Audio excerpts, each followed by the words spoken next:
Some women can fully relax, like actually let their shoulders drop, actually enjoy a Sunday, and other women physically can't. No matter how many bubble baths, she is always bracing for something. And I read a quote once that said, "Sunday is the woman I want to be," and honestly, that's what we all want. It's a very specific feeling, and here's the thing, the women who are the most relaxed aren't relaxed because their lives are easier. They're relaxed because they have built a completely different baseline from very small but specific habits. And I stole every single one of them, and I'm about to spill them all to you right now. Hi, welcome back. If you're new here, I'm Vikita, and on my channel, I try to help you get everything you want the easier and softer way. If that sounds like something you need and want, you should definitely subscribe. And in case you want more from me than just my YouTube videos, I have a free weekly newsletter called The Life Edit. The link for that will be down below. The first and most foundational habit, the one that truly changes everything, is understanding that the feeling of urgency is almost always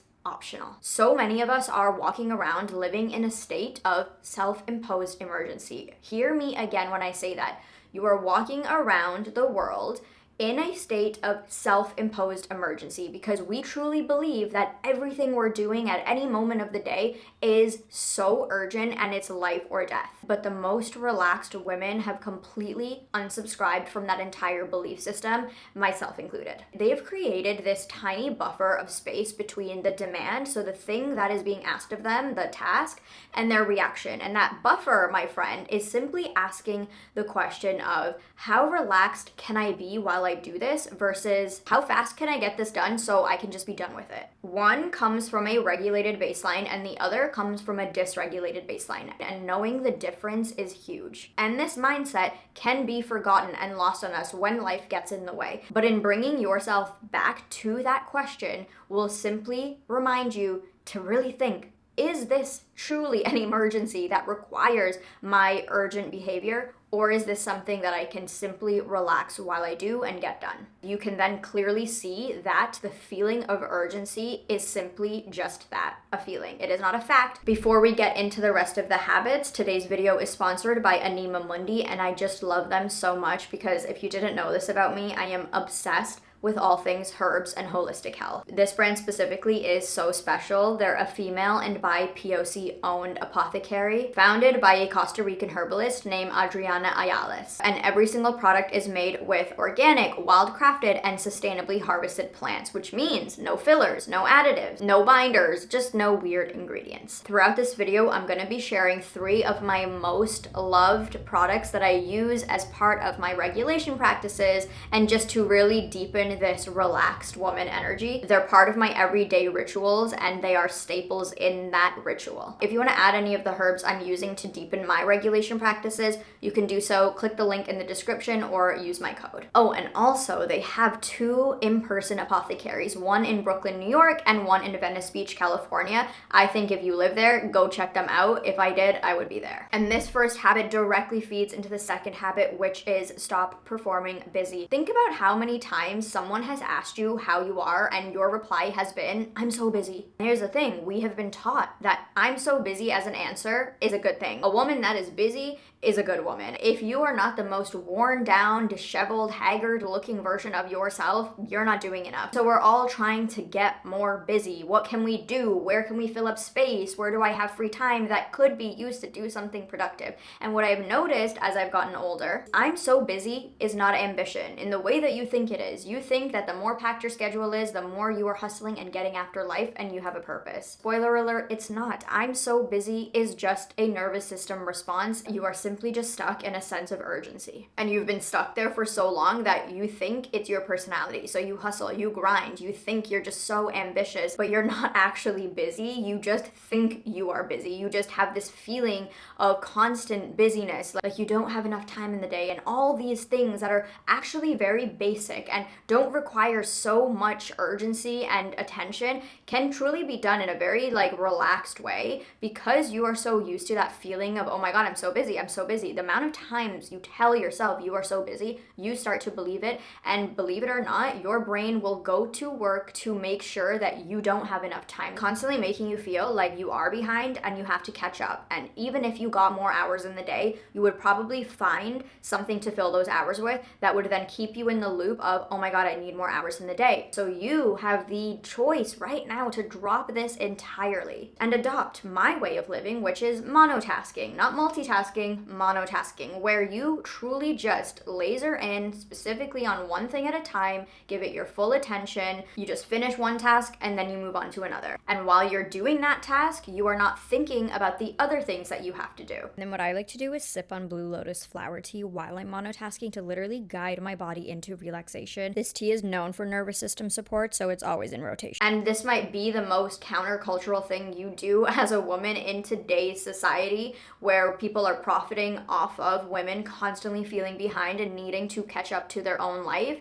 It might feel weird and it might feel a little odd at first, but trust me, if you get that feeling, just know you're going in the right direction. And now we're gonna get a little physical, and this is what I like to call the door frame transition, and it is genius. Think of it as a doormat for your mind. So a welcome doormat that you have at the front of your house before anyone even steps in, they can wipe their mud off. That for your mind. It sort of creates this imagery for you to anchor yourself into, where as if you go to hit the doorknob, you just stop and you breathe for a second, you pause. One deep breath in and one deep breath out is all you really need in order for you to signal to yourself consciously that I am moving from one part of my day into another, and the part of my day that I am leaving, I'm leaving right there. The whole point is that relaxed women do not overlap their energy. They do not bring their energy from one moment into the next. I like to think of this as a tiny reset button on your life so that your stress does not compound and then becomes your entire baseline. You are like, okay, nope, pause on that, reset. That moment has passed, let's go on to the next. You're basically coming in with clean energy into every step of your life and of your day so that you can actually be present in your own life. And this connects to something I think is one of the most important shifts you can make, which is the fourth habit, and that is listening to your body, not your mind. We already know by now our mind is a jokester and a trickster, and it is constantly spinning stories about what you could be doing, what you should be doing, everything that could go wrong. The relaxed woman has turned the volume on that little voice all the way down, if not on mute, and instead turned up the volume on the actual real source of truth, which is her body. Understand that a woman's intuition, a woman's inner voice comes from her body. Your body catches up first and the mind comes later with misinformation. The way I do this in my own life is think of it as a police officer. So you've got two police officers. The first is your body, the second is your mind. If the information, the feeling, the gut instinct passes the first officer, it doesn't go to the second officer, which is the mind. Nothing I ever feel that feels good and aligned and true and lighting me up will ever be allowed to go up to my mind, because once you pass it to that second officer is like the bad cop. It is going to try and mold a different story to what you're already feeling. You will then start to second guess yourself. You'll start to see things in something that weren't actually there before. Your feeling, your body is always the truth. It is the good cop. And if the good cop has given you the green light, bad cop, we don't need to have you in this. This is the secret a relaxed woman knows. She is not taking random information from her mind and running with it. That thing is dialed all the way down and only gets attention when the body is needing a second opinion. The fifth habit sounds very technical, but it's not, I promise. It's one of the most intuitive things you can do as a woman, and that is heart coherence and intentional body scanning. When we are stressed, when we are constantly frantic and running around all over the place with this very urgent energy, our heart rhythm literally becomes chaotic and irregular to match that state of being. But when we're in coherence, the rhythm smooths out and it sends positive signals to the brain that we are safe. So this practice is very small and it's very simple. You just put your hand on your heart like this and intentionally place your awareness on your heart and breathe into your heart space. You're doing this while you're breathing slower than usual. You're not doing like a regular breath. And then once you're doing this, you're placing your awareness now on something that brings you love, the feeling of love, the feeling of gratitude. So think of something like a gratitude for a pet, love for a loved one, and just stay here for 30 seconds to a minute. This tiny practice significantly shifts your heart rhythm. If you don't know, but your magnetism also comes from the electromagnetic field that comes and emits from your heart. And one thing that has significantly deepened this practice for me, which I've been doing for years, is including a warm or actually hot cup of rose tea. I specifically use Anima Mundi's rose powder, which is called open heart, which is kind of funny. Rose has been used for centuries to support lower inflammation, lifting low moods, and specifically the heart. So that's my very simple heart coherence practice you can steal today. Definitely get the rose powder to add on top. It is truly something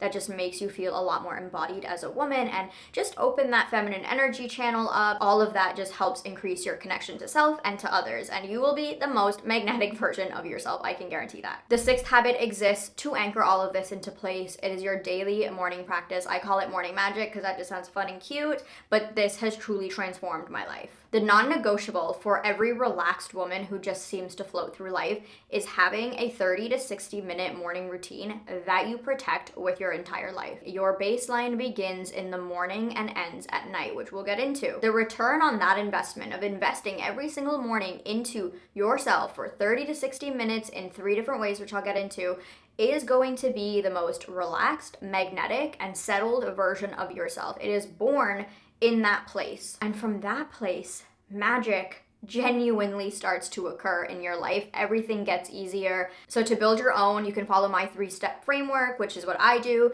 an emotional anchor, an energetic anchor, and a mental anchor. You can just steal mine if you want, which is, for me, my mental is a hypnosis saturation session, my energetic is qigong, and a hot golden latte for my emotional anchor. And I specifically use Anima Mundi's powder. It's called golden sun milk. I mean, that just does something to me. Said it 15 times, I'm Indian, and we grew up drinking this. We actually call it haldi dudh, but Anima Mundi's blend specifically is unreal. And once we have our morning magic routine locked in, at the other end of the day is the 7th habit, which is sleep depth over sleep length. Every single time on repeat. One thing I have learned from my own sleep issues is that I could get 8 hours, 10 hours of sleep that is restless, interrupted, and broken, and wake up so exhausted, irritated, and very cranky version of myself, versus sleeping 6-7 hours all the way through and wake up feeling like I was just birthed again. And the relaxed woman understands this. This is what most people are getting backwards. Focusing on the number is not going to give you the deep restorative sleep that you're hoping for.